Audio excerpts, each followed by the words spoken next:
오늘 0시 기준으로 신규 확진자가 1,615명이 나왔습니다. 국내에서 1,568명, 해외 유입 47명입니다. 국내 발생 1,568명 중에 수도권에서 1,179명이 나왔습니다. 비수도권에서는 389명이 나오면서 수도권의 발생 비율이 75.2%입니다.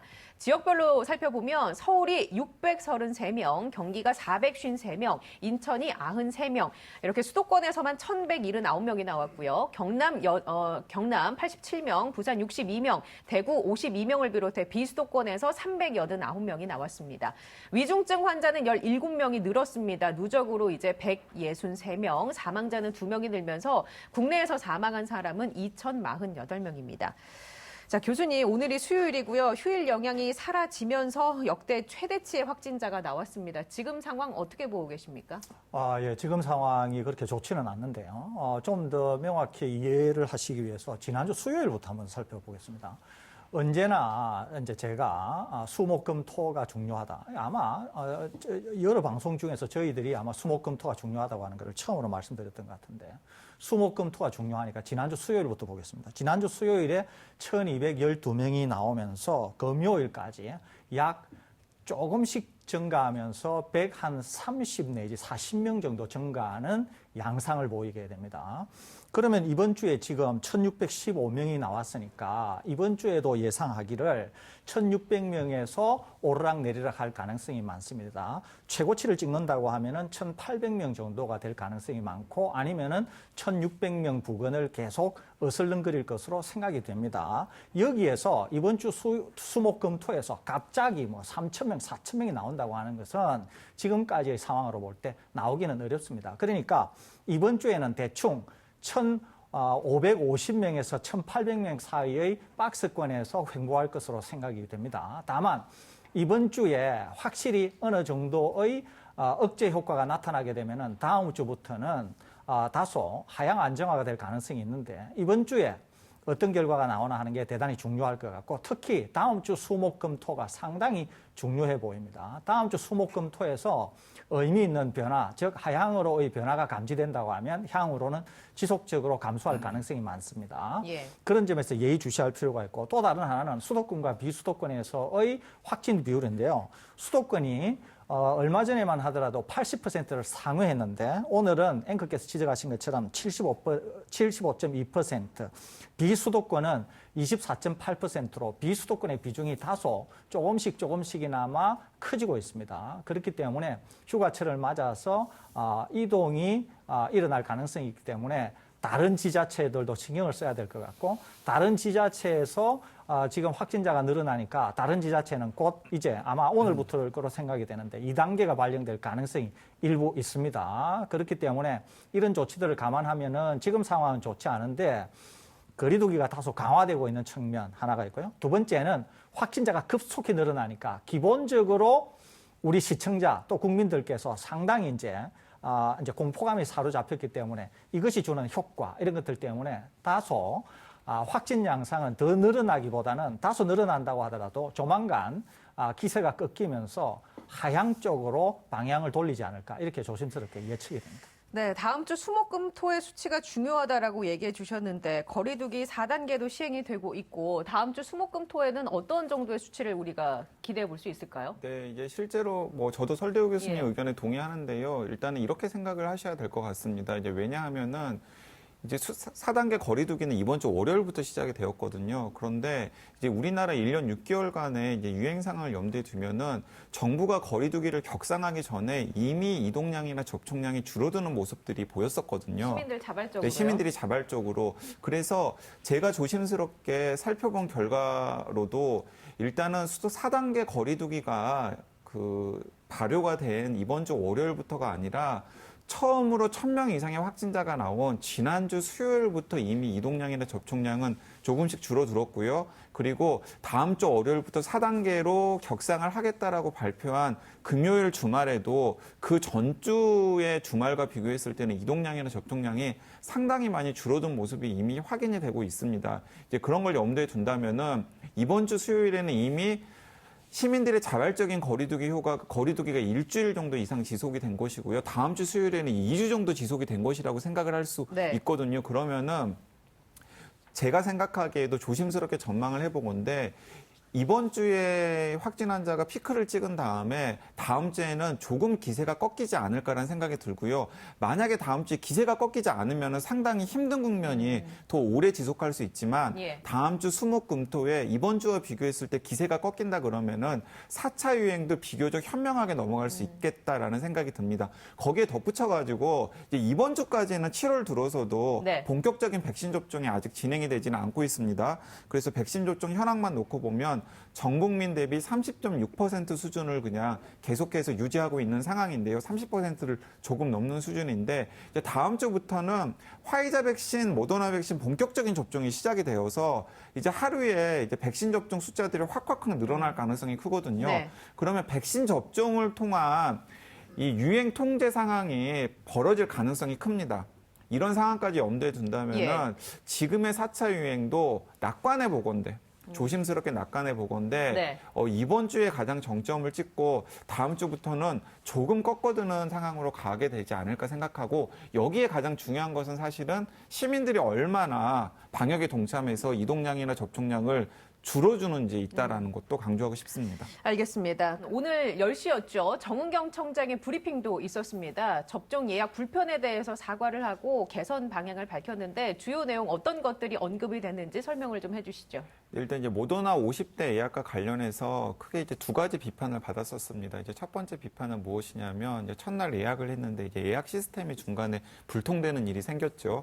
그래서 이제 예약 시스템을 확충과 관련해서 뭔가 왜 개선을 하지 않았느냐라는 질타를 받았었고요.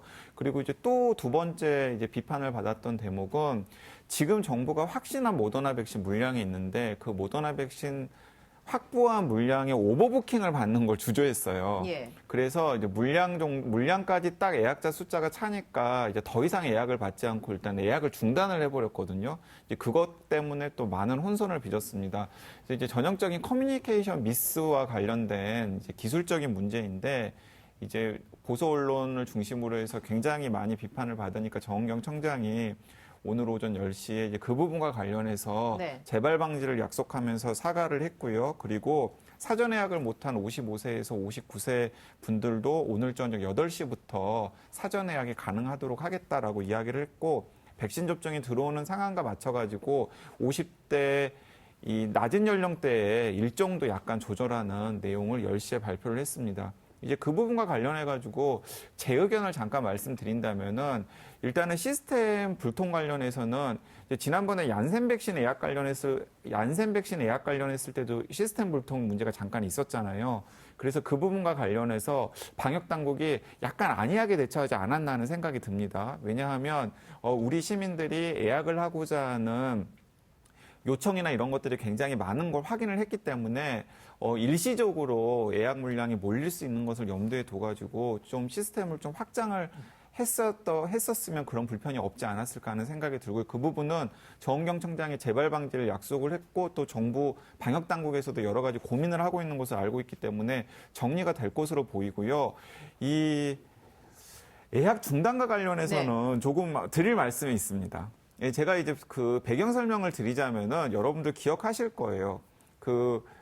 지난번에 이제 화이자 백신 예약과 관련해 가지고 오버부킹을 했었는데, 그러니까 정부가 예상했던 것보다 훨씬 더 백신을 접종하고자 하는 분들이 많아져 가지고 애초에 준비된 물량보다 이제 오버부킹을 받았었습니다. 그래서 예약을 했는데도 불구하고 아스트라제네카 백신 혹은 화이자 백신 물량이 없어서 접종을 하지 못하는 분들이 생겼어요. 그래서 그분들이 이번 달 초로 이제 일정이 밀려가지고 애초에 아스트라제네카 백신을 접종하기로 했던 분이 화이자 백신을 접종하는 일이 생긴 거 여러분들 기억하실 겁니다. 자, 그리고 그 부분과 관련해서도 왜 예약을 한 제때 제 날짜에 접종을 하지 못하고 일주일이나 2주일 밀려서 접종을 했느냐라는 비판을 받았었어요. 네. 그래서 이 정은경 청장이나 질병관리청에서 고민을 했었던 것으로 보입니다. 그래서 그래서 투명하게 우리가 확실하게 예약을 받을 수 있는 확보한 물량만큼 예약을 받고 또 확보한 물량에 대해서 예약을 받고 하는 식으로 순차적으로 진행을 하자라고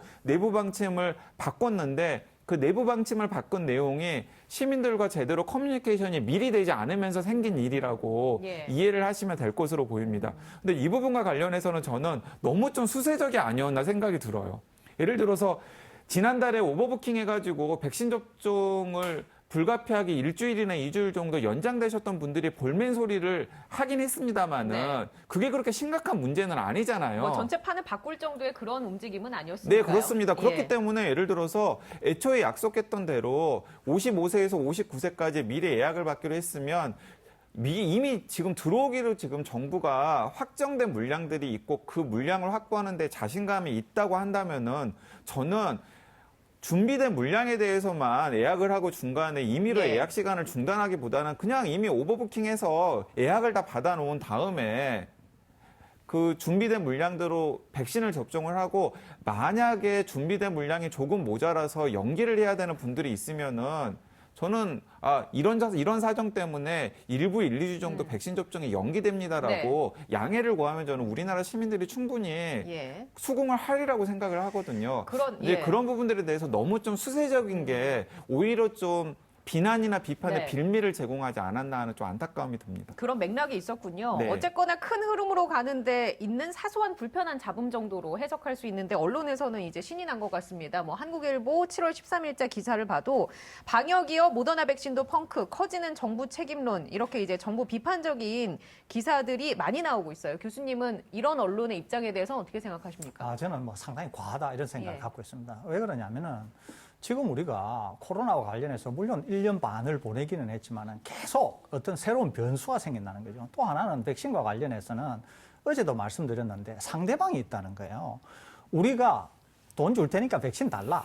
그런다고 해서 백신을 이게 구입하거나 할 수가 있는 게 아니잖아요. 다른 나라들도 마찬가지고. 그러니까 상대가 있는 일이라는 거죠, 이게. 그렇기 때문에 우리가 할 수 있는 일이 있고 우리가 할 수 없는 일이 있기도 합니다. 그러면 우리가 할 수 있는 일에서 무슨 엄청난 실수가 있었다거나 뭐 문제가 생겼다거나 이러면은 이것은 뭐 책임 소재에 대한 얘기를 할 수가 있지만은 제가 볼 때는 다소 사소한 문제라고 생각이 되는데 그 사소한 것을 너무 예. 침소봉대하는 측면도 있는 것이거든요. 이것은 별로 도움이 안 됩니다. 왜 그러냐면은 지금 하나같이 전쟁터에 장수들이 나가서 싸우고 있는데 이 장수들 뒤에다가 칼을 겨누어가지고 무슨 이게 소용이 있겠습니까? 오히려 잘못된 것은 개선하려고 하고 오히려 힘을 실어주고 그러면서 더 잘 되도록 해야지 계속 뒤에서 뭐 궁시렁거리고 또 뒷다리 잡고 이것이 결코 도움이 안 된다는 거죠. 예. 그렇기 때문에 저는 언론들이 지적하는 것이 과하다. 지적할 수는 있지만은 과해서는 안 된다. 이 생각을 가지고 있습니다. 그리고 이제 예. 조금만 덧붙이면은 지금 이게 제약사들의 문제도 있습니다. 이게 방금 설 교수님께서 상대가 있는 게임이라고 말씀을 하셨는데요. 일단 아스트라제네카나 화이자 같은 경우에는 이런 문제가 없어요. 아스트라제네카나 화이자 같은 경우에는 정해진 시점에 정해진 물량이 여태까지 다 딱딱딱 들어왔습니다. 거대 제약사이기 때문인 거죠. 그런데 이제 문제가 되는 게 어떤 곳이냐면 코백스 물량과 그리고 모더나 물량, 그리고 앞으로 노바백스 물량 같은 것이 문제가 될 가능성이 큰데 노바백스는 다행히 우리나라 SK바이오사이언스 안동공장에서 생산하고 국내에 지금 적재가 되어 있는 상황이기 때문에 조금 상황이 다를 것으로 보이는데요. 코백스 물량 같은 경우는 이런 것입니다. 코백스에서 우리나라에 주기로 했던 물량인데 다른 곳에 더 급한 일이 생긴 거예요. 그러면 그쪽으로 물량을 돌립니다. 네. 그래서 지난달 말에 코백스에서 원래 들어오기로 했던 아스트라제네카 물량이 연기가 되면서 원래 아스트라제네카 백신 접종하기로 했던 어르신들이 이번 달 초에 화이자를 맞은 것이거든요. 이거 어쩔 수가 없는 거예요. 자, 그리고 이제 두 번째는 이제 모더나 문제인데, 방역 당국에서 지금 백신 수급을 책임지고 있는 분들과 대화를 나눠보면 좀 답답함을 많이 호소해요. 화이자나 아스트라제네카를 상대할 때는 너무나 다르다라는 거예요, 모더나가. 네, 네. 왜 그러냐면은 설대우 교수님께서 몇 차례 말씀하셨지 않습니까? 사실은 존재감이 전혀 없는 콩만한 회사였는데 이번에 코로나19 백신을 선제적으로 개발하는 바람에 전 세계의 주목을 받고 있는 상황이라고요. 그러니까 백신 공급 그리고 백신 공급이나 백신 계약, 백신 공급과 관련해서 노하우가 없는 기업입니다. 예. 그렇기 때문에 이런 경우가 너무나 많다라는 거예요. 우리나라와 약속을 해놓고서 약속을 번복하거나 혹은 일정을 어기거나 혹은 연락이 되지 않는다거나 이런 일들이 굉장히 많아가지고 지금 방역당국 함께 백신 수급을 책임지는 담당자들이 굉장히 노심초사하면서 지금 살 얼음판을 걷는 기분으로 이제 백신을 확보하려고 노력을 하고 있다고 합니다. 이런 상황 때문에 정은경 청장이나 질병관리청에서 고민을 하다가 일정이 혹시 틀어지게 되면은 네. 예약된 날짜보다 일주일이나 2주일 정도 미뤄지는 일들이 생길 가능성이 있으니까 투명하게 딱 하겠다. 투명하게 물량 네. 확보되면 그 물량 확보된 만큼만 예약을 받는 식으로 진행을 하자라는 식으로 방침을 정했다가 이제 이 사달이 생긴 것으로 보이는데 제가 생각하기에는 그런 부분들까지도 좀 투명하게 시민들한테 말씀을 드리고 이해를 구하면 어땠을까? 저는 어땠을까 하는 생각이 든다라는 거죠. 일단 질병청은 그런 스탠스를 취하는 게 더 낫지 않았을까라는 주장을 해주고 계시는 거고, 언론과 관련해서는 이게 백신을 주고받는 것도 어떻게 보면 비즈니스일 수 있는데 그런 맥락, 전체 판을 보고 기사를 써야 하는데 너무 지역적인 것에 매달려서 기사를 쓰고 있다. 그리고 그런 언론의 태도들이 지금 방역 상황에서는 전혀 공공의 안전에 도움이 되지 않는다. 그렇습니다. 예, 알겠습니다.